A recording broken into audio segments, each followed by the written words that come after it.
News next top ನ್ಯೂಸ್ಗೆ ಸ್ವಾಗತ. ನಾನು ದರ್ಶನ್ ಶೆಟ್ಟಿ ನಾರ್ಕಳಿ. ಟಾಪ್ ನ್ಯೂಸ್ ನೋಡೋಣ. ಅದಕ್ಕೂ ಮುನ್ನ ಈ ಕ್ಷಣದ ಹೆಡ್ಲೈನ್ಸ್. ಬಿಡಿ ಕಾರ್ಮಿಕರಿಗೆ ಸರ್ಕಾರದಿಂದ ಶೀಘ್ರದಲ್ಲೇ ಶುಭ ಸುದ್ದಿ. ತಿಂಗಳ ಅಂತ್ಯದಲ್ಲಿ ಕನಿಷ್ಠ ವೇತನ ನಿಗದಿ ಭರವಸೆ. ಕನಿಷ್ಠ ಕೂಲಿಗೆ 310 ರೂಪಾಯಿ ಸದ್ಯದಲ್ಲೇ ಜಾರಿ. ಶಬರಿಮಲೆ ಭಕ್ತರ ಸುಗಮ ಪ್ರಯಾಣಕ್ಕೆ ರೈಲ್ವೆ ಇಲಾಖೆ ಕ್ರಮ. ಡಿಸೆಂಬರ್ 27ರಿಂದ ಕರ್ನಾಟಕದಿಂದ ಕೇರಳಕ್ಕೆ ವಿಶೇಷ ಟ್ರೈನ್ ಸಂಚಾರ. ಹೊಸ ವರ್ಷದ ಪ್ರಯಾಣಿಕರ ದಟ್ಟಣೆ ನಿಯಂತ್ರಣಕ್ಕೂ ಅನುಕೂಲ. ಬೀದಿ ನಾಯಿಗಳಿಗೆ ಮತ್ತೆ ಶುರು ಬಿರಿಯಾನಿ ಭಾಗ್ಯ. ದಿನದಲ್ಲಿ 2 ಬಾರಿ ಸಿಗಲಿದೆ ಭರ್ಜರಿ ಬಾಡೂಟ. ಇತ್ತ ಜಿಬಿಎ ವಿರುದ್ಧ ಪ್ರಾಣಿದಯ ಸಂಘ ಆಕ್ರೋಶ. ಇನ್ನೂ ನಿಲ್ಲದ ಇಂಡಿಗೋ ವಿಮಾನಗಳ ರದ್ದು ಪ್ರಕ್ರಿಯೆ. ದೇಶದಾದ್ಯಂತ 500ಕ್ಕೂ ಅಧಿಕ ಫ್ಲೈಟ್ ಸೇವೆ ರದ್ದು. 827 ಕೋಟಿ ರೂಪಾಯಿ ಟಿಕೆಟ್ ರೀಫಂಡ್. ಆನ್ಲೈನ್ ಗೇಮಿಂಗ್ ಕಾಯ್ದೆ ಜಾರಿಯಿಂದ ಜಾಹೀರಾತು ನಷ್ಟ. ಕ್ರಿಕೆಟ್ ನೇರ ಪ್ರಸಾರ ಒಪ್ಪಂದದಿಂದ ಹಿಂದೆ ಸರಿದ ಜಿಯೋ ಹಾಟ್ಸ್ಟಾರ್. ಹೊಸ ಪ್ರಸಾರಕರ ಹುಡುಕಾಟದಲ್ಲಿ ಐಸಿಸಿ. ರಾಜ್ಯದ ಬೀಡಿ ಕಾರ್ಮಿಕರಿಗೆ ರಾಜ್ಯ ಸರ್ಕಾರ ಶುಭ ಸುದ್ದಿ ನೀಡಿದೆ. ಈ ತಿಂಗಳ ಅಂತ್ಯದೊಳಗಾಗಿ ಬೀಡಿ ಕಾರ್ಮಿಕರಿಗೆ ಕನಿಷ್ಠ ವೇತನ ನಿಗದಿ ಮಾಡುವುದಾಗಿ ಕಾರ್ಮಿಕ ಇಲಾಖೆ ಸಚಿವ ಸಂತೋಷ್ ಲಾಡ್ ಭರವಸೆ ನೀಡಿದ್ದಾರೆ. ಬೆಳಗಾವಿಯ ಸುವರ್ಣಸೌಧದಲ್ಲಿ ನಡೆದ ವಿಧಾನ ಪರಿಷತ್ ಕಲಾಪದ ಶೂನ್ಯ ವೇಳೆಯಲ್ಲಿ ಐವನ್ ಡಿಸೋಜಾ ಈ ವಿಚಾರ ಪ್ರಸ್ತಾಪಿಸಿದರು. ಉಡುಪಿ ಹಾಗೂ ದಕ್ಷಿಣ ಕನ್ನಡ ಜಿಲ್ಲೆಗಳಲ್ಲಿ ಬೀಡಿಯನ್ನೇ ನಂಬಿ ಜೀವನ ಸಾಗಿಸುತ್ತಿರುವ ಅನೇಕ ಕುಟುಂಬಗಳಿವೆ. 2018ರ ಏಪ್ರಿಲ್ 1ರಿಂದಲೇ ಕಾರ್ಮಿಕರ ಕೂಲಿ ಅಧಿಸೂಚನೆ ಪ್ರಕಟವಾಗಿದೆ. ಆದರೆ ಬೀಡಿ ಮಾಲೀಕರು ಹೈಕೋರ್ಟ್ನಿಂದ ತಡೆಯಾಜ್ಞೆ ತಂದ ಪರಿಣಾಮ ಕಳೆದ 6 ವರ್ಷಗಳಿಂದ ಬೀಡಿ ಕಾರ್ಮಿಕರಿಗೆ ಕನಿಷ್ಠ ಕೂಲಿ ದೊರೆಯುತ್ತಿಲ್ಲ ಎಂದು ಹೇಳಿದರು. ಈ ವರ್ಷದ ಫೆಬ್ರವರಿ ತಿಂಗಳಲ್ಲಿ ಕನಿಷ್ಠ ಕೂಲಿ ಅಧಿಸೂಚನೆಯನ್ನು ರಾಜ್ಯ ಸರ್ಕಾರ ಕೂಡ ಹೊರಡಿಸಿದೆ. 2024ರ ಏಪ್ರಿಲ್ 1ರಿಂದ 1000 ಬೀಡಿಗೆ 301.91 ರೂಪಾಯಿನಂತೆ ಬೀಡಿ ಕಾರ್ಮಿಕರಿಗೆ ಮಾಲೀಕರು ವೇತನ ವಿತರಿಸಬೇಕು. ಆದರೆ ಮಾಲೀಕರು ಕೇವಲ 284.88 ರೂಪಾಯಿ ನೀಡುತ್ತಿದ್ದಾರೆ. ಬೀಡಿ ಮಾಲೀಕರು ರಾಜ್ಯ ಸರ್ಕಾರ ನಿಗದಿಗೊಳಿಸಿರುವ ಕನಿಷ್ಠ ಕೂಲಿ 1000 ಬೀಡಿಗೆ 301.92 ನೀಡಬೇಕಿದೆ ಎಂದು ಐವನ್ ಡಿಸೋಜಾ ಪ್ರಸ್ತಾಪಿಸಿದ್ದಾರೆ. ಇದಕ್ಕೆ ಉತ್ತರಿಸಿದ ಕಾರ್ಮಿಕ ಸಚಿವ ಸಂತೋಷ್ ಲಾಡ್ 1 ತಿಂಗಳ ಒಳಗಾಗಿ ಈ ಸಮಸ್ಯೆಗೆ ಪರಿಹಾರ ನೀಡುವ ಮೂಲಕ ಬೀಡಿ ಕಾರ್ಮಿಕರಿಗೆ ಆಗುತ್ತಿರುವ ಅನ್ಯಾಯ ಬಗೆಹರಿಸುವ ಭರವಸೆ ನೀಡಿದ್ದಾರೆ. ಒಂದು ವೇಳೆ ಈ ಸಮಸ್ಯೆ ಬಗೆಹರಿದಲ್ಲಿ ಬೀಡಿ ಕಾರ್ಮಿಕರು 1000 ಬೀಡಿಗೆ 17 ರೂಪಾಯಿ ಹೆಚ್ಚುವರಿ ಹಣ ಪಡೆಯಲಿದ್ದಾರೆ.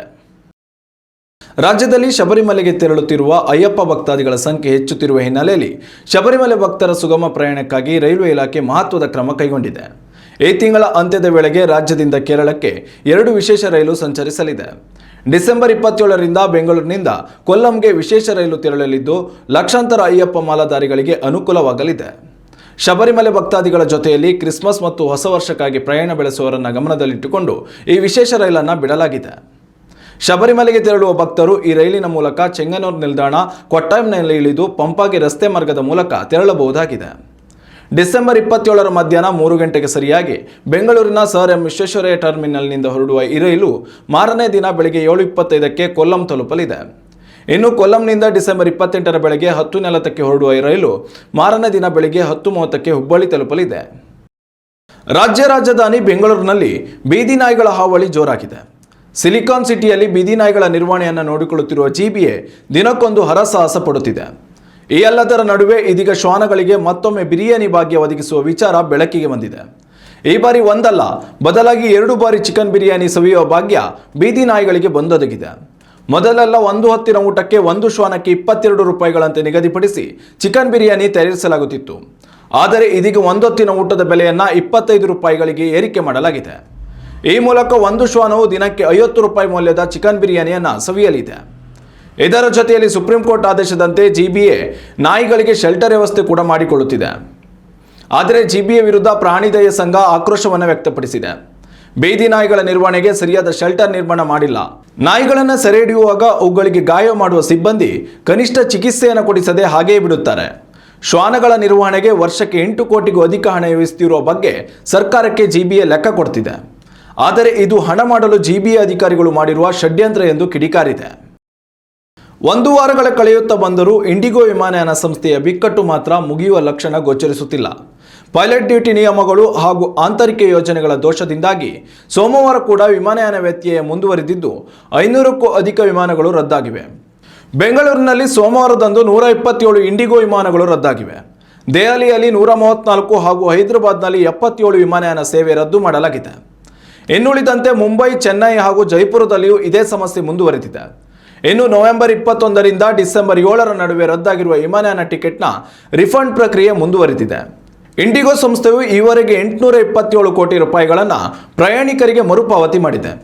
ಈ ಎಲ್ಲದರ ನಡುವೆ ವಿಮಾನಗಳ ರದ್ದತಿ ಪ್ರಶ್ನಿಸಿ ಸಲ್ಲಿಸಲಾಗಿದ್ದ ಅರ್ಜಿ ತುರ್ತು ವಿಚಾರಣೆಗೆ ಸುಪ್ರೀಂ ಕೋರ್ಟ್ ಇಲ್ಲ ಎಂದಿದೆ. ಕೇಂದ್ರ ಸರ್ಕಾರವೇ ಈ ವಿಷಯವನ್ನು ಗಂಭೀರವಾಗಿ ಪರಿಗಣಿಸಿರುವಾಗ ನ್ಯಾಯಾಂಗದ ಮಧ್ಯಪ್ರವೇಶದ ಅಗತ್ಯವಿಲ್ಲ ಎಂದು ಅಭಿಪ್ರಾಯಪಟ್ಟಿದೆ. ಕೇಂದ್ರ ಸರ್ಕಾರ ಆನ್ಲೈನ್ ಗೇಮ್ ಕಾಯ್ದೆ 2025 ಜಾರಿಗೆ ತಂದ ಬೆನ್ನಲ್ಲೇ ಜಿಯೋ ಹಾಟ್ಸ್ಟಾರ್ ಕಂಪನಿಯು ಐಸಿಸಿಗೆ ಬಿಸಿ ಮುಟ್ಟಿಸಿದೆ. 2026ರ T20 ವಿಶ್ವಕಪ್ ಆರಂಭಕ್ಕೆ ಕೇವಲ 2 ತಿಂಗಳು ಬಾಕಿ ಇರುವಾಗಲೇ ಐಸಿಸಿಗೆ ಶಾಕ್ ನೀಡಿದೆ. ಪಂದ್ಯಗಳ ನೇರ ಪ್ರಸಾರದ ಹಕ್ಕು ಹೊಂದಿರುವ ಜಿಯೋ ಹಾಟ್ಸ್ಟಾರ್ ನೇರ ಪ್ರಸಾರ ಒಪ್ಪಂದದಿಂದ ಹೊರಬಂದಿದೆ. ಹೀಗಾಗಿ ಸಂಕಷ್ಟಕ್ಕೆ ಸಿಲುಕಿರುವ ಐಸಿಸಿ ಇದೀಗ ಹೊಸ ಪ್ರಸಾರಕರ ಹುಡುಕಾಟ ಆರಂಭಿಸಿದೆ. ಕೇಂದ್ರ ಸರ್ಕಾರದ ಈ ಕಾಯ್ದೆಯಿಂದಾಗಿ ಜಿಯೋ ಹಾಟ್ಸ್ಟಾರ್ ಕಂಪನಿಗೆ ಜಾಹೀರಾತು ನಷ್ಟವಾಗಿದ್ದು, ಈ ಹಿನ್ನೆಲೆಯಿಂದ ನೇರ ಪ್ರಸಾರ ಒಡಂಬಡಿಕೆಯಿಂದ ಹೊರಬಂದಿದೆ ಎನ್ನಲಾಗಿದೆ. 2027ರವರೆಗೂ ನೇರ ಪ್ರಸಾರದ ಹಕ್ಕು ಹೊಂದಿದ್ದ ಜಿಯೋ ಹಾಟ್ಸ್ಟಾರ್ 2 ವರ್ಷಗಳ ಮೊದಲೇ ಇದನ್ನು ರದ್ದುಗೊಳಿಸಲು ಮುಂದಾಗಿದೆ. ಹೀಗಾಗಿ ಐಸಿಸಿ ಸದ್ಯ 2026ರಿಂದ 2027ರ ಅವಧಿಗೆ ಹೊಸ ಪ್ರಸಾರಕರ ಹುಡುಕಾಟದಲ್ಲಿದೆ.